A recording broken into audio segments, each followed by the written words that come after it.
अंजलि अपनी मासी पद्मा से वादा करती है कि मैं आपको इंसाफ दिलाऊंगी और जो कुछ हमारे परिवार के साथ हुआ है उसका बदला मैं सब गुनहगारों से लेकर रहूंगी। उनके चेहरे से नकाब जो है वो मैं हटाकर रख दूंगी। और अंजलि के जो चचिया ससुर हैं वो घर आ जाते हैं और बहुत ही उनकी मतलब बुरी सी कंडीशन है, वो नाखुश से दिख रहे हैं। और उनकी जो वाइफ है वो भी अपनी बात जो है वो छुपाने की कोशिश कर रही है, क्योंकि उन्हें पता चल चुका है कि अंजलि जिंदा है और उसकी एक बेटी है वो भी जिंदा है। जैसा कि हमें पहले बताया गया था कि उसका बच्चा मरा हुआ पैदा हुआ था, लेकिन ऐसा कुछ नहीं है, वो सब कुछ दोनों ठीक हैं और इस बात को छुपाने की कोशिश कर रही है। लेकिन चाचा जी अपनी पत्नी की चारा देकर समझ जाते हैं और तभी कहते हैं कि क्या बात है मुझे बताओ। तो आप हमें कमेंट करके बताओ क्या वो बता देगी अंजलि और आरती के बारे में।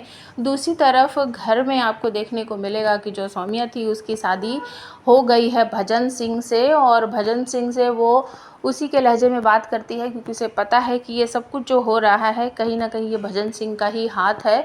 और उसके पापा जो आज अंजलि और आरती से इतनी नफरत करते हैं तो ये सब कुछ उसी की वजह से है। तो वो उसे डांटते हुए कहती है कि मुझे तुमसे सीखने की ज़रूरत नहीं है कि मुझे तुमसे या घर वालों से कैसे बात करनी है। तो भजन अपनी पत्नी को कहता है कि तुम संस्कार वगैरह भूल गई हो क्या। तो वो पलट कर जवाब देती है कि इस घर में संस्कार नाम की चीज़ किसके पास है। सब एक दूसरे पर गलत सलत आरोप लगाते हैं और ज़बरदस्ती करके बड़े जो हैं वो छोटों को दबाते हैं और अपना फैसला जो है उन पर थोप देते हैं।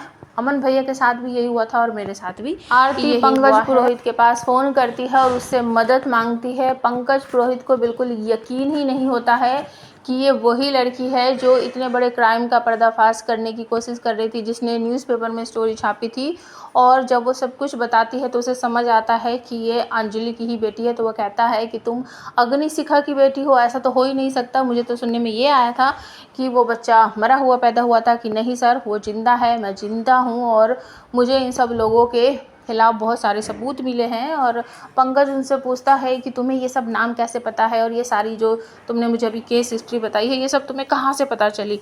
तो आरती कहती है कि ये सब मुझे अपनी माँ की फाइल से पता चली है और आप मेरी मदद करोगे तो मैं इन सारे गुनहगारों को दुनिया के सामने एक्सपोज कर दूंगी। तो पंकज कहते हैं कि हाँ मैं तुम्हारी मदद करूँगा, तुम्हें क्या मदद चाहिए मुझे बताओ। तो आप हमें कमेंट करके बताओ। एक तरफ तो आरती अपनी माँ को इंसाफ दिलाना चाहती है, दूसरी तरफ वो पद्मा को भी इंसाफ दिलाना चाहती है। तो किसे इंसाफ दिला पाएगी? और जो पद्मा मासी ने कली के साथ इतना बड़ा धोखा कर दिया है क्या उसके लिए वो उसे माफ़ कर पाएगी? और क्या